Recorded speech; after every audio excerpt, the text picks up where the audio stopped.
인턴 지원서 여러분 작성법인데요. 이게 간단한 샘플은요, 요렇게 했습니다. 한 장으로 아예 입사 지원 신청서를 쓰는 경우가 있고요.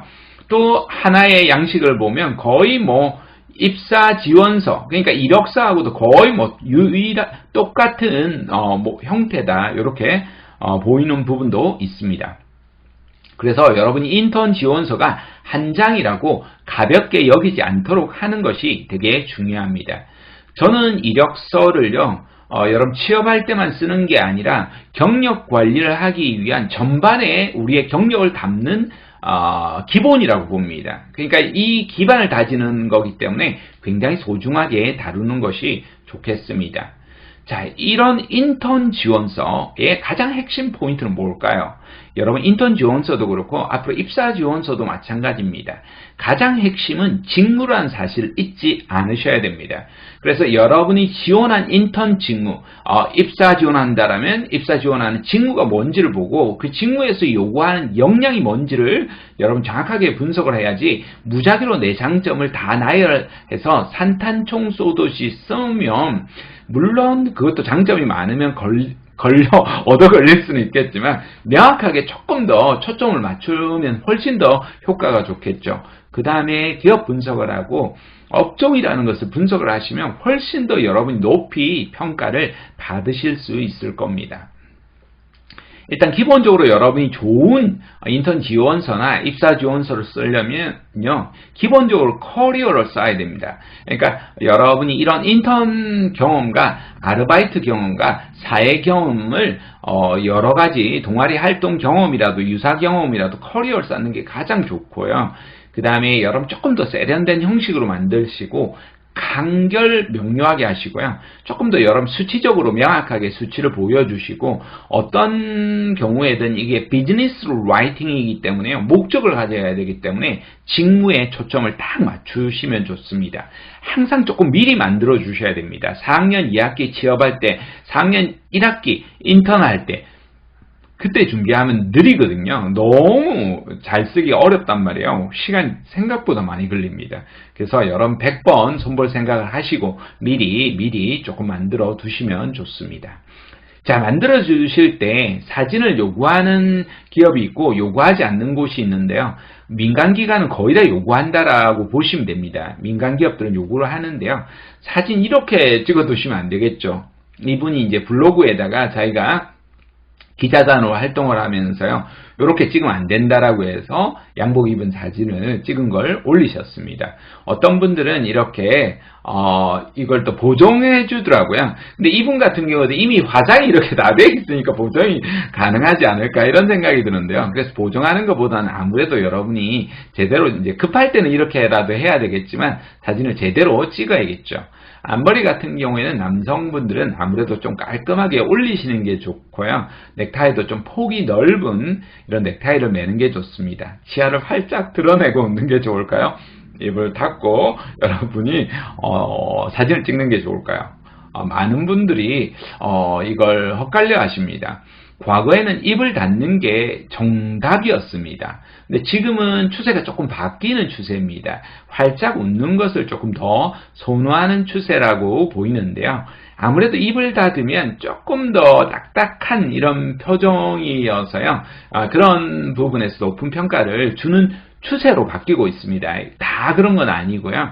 업종에 따라서 회사에 따라서 다릅니다. 왜냐하면 이렇게 활짝 기분 좋게 웃는 것이요, 생각보다 대단히 어렵습니다. 원래 한국인들은 입꼬리가 이렇게 내려가 있습니다. 그러니까 이게 근육이란 말이에요. 근육이기 때문에 우리는 원래 그렇지 이렇게 생각하지만 이게 가만히 있으면 이렇게 계속 내려갑니다. 그러니까 근육이기 때문에 올라가는 훈련을 해야 됩니다. 그러니까 저절로 안 올라갑니다. 그래서 항상 밝게 웃는 훈련을 하는 것들, 거기에 대한 이제 높은 평가를 기업들이 이제 주기 시작했다라는 겁니다. 그렇게 보시면 좋겠습니다. 그래서 사진을 아무래도 조금 더 여러분 투자를 하셔야 되고요. 보통 3개월에서 6개월이라고 이렇게 기업들이 이야기하긴 하는데요. 저는 개인적으로 한 1년, 2년이 되어도 괜찮다라고 생각이 듭니다. 근데 물론 너무 오래된 느낌이 확 들면 그런 건 좀 여러분이 조심하셔야겠죠. 그래서 이미지 파일로 받아두시거나 좀 스캔을 해두시면 좋고요.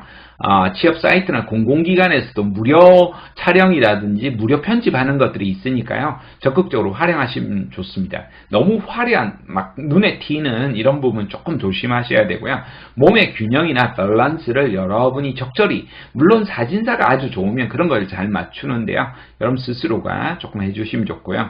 남자분들도 이렇게 톤업을 조금 할 수 있게, 헤어도 연출할 수 있게. 제가 헤어 연출하라고 해놓고 저는 제대로 못돼서 웃고 있는 거예요.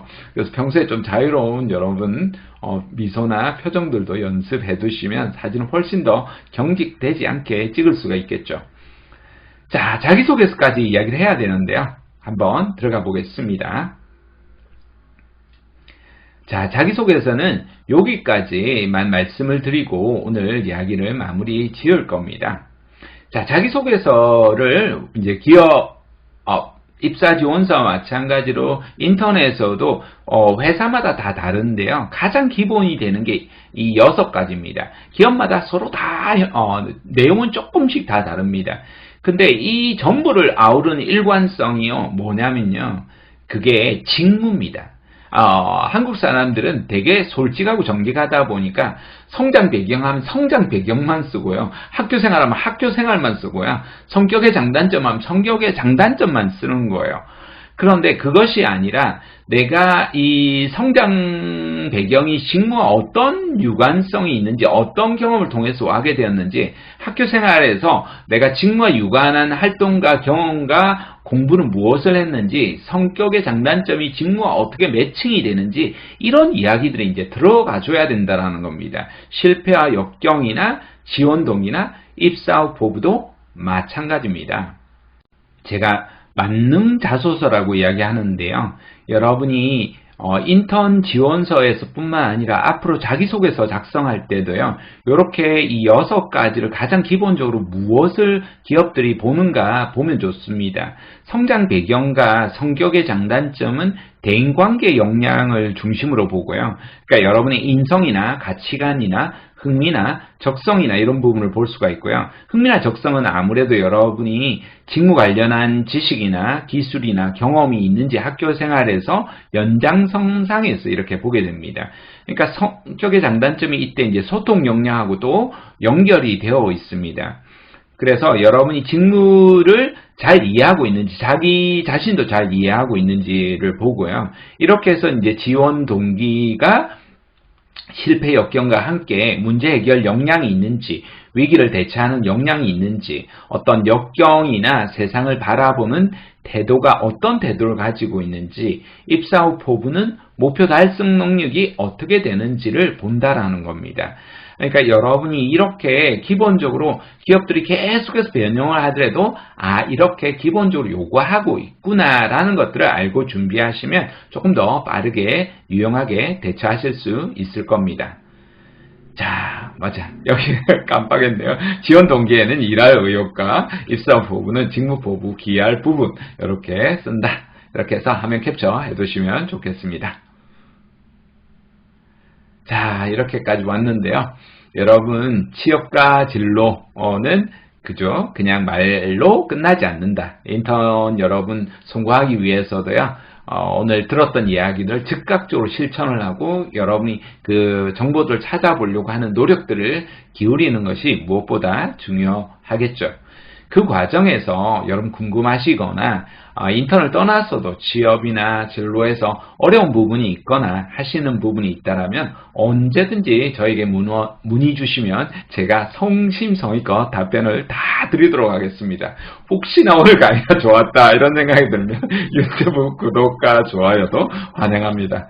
여러분 겁내지 마시고 당당하게 마주쳐 나아가시길 응원하겠습니다. 지금까지 커리어 코치 정철상이었습니다. 감사합니다.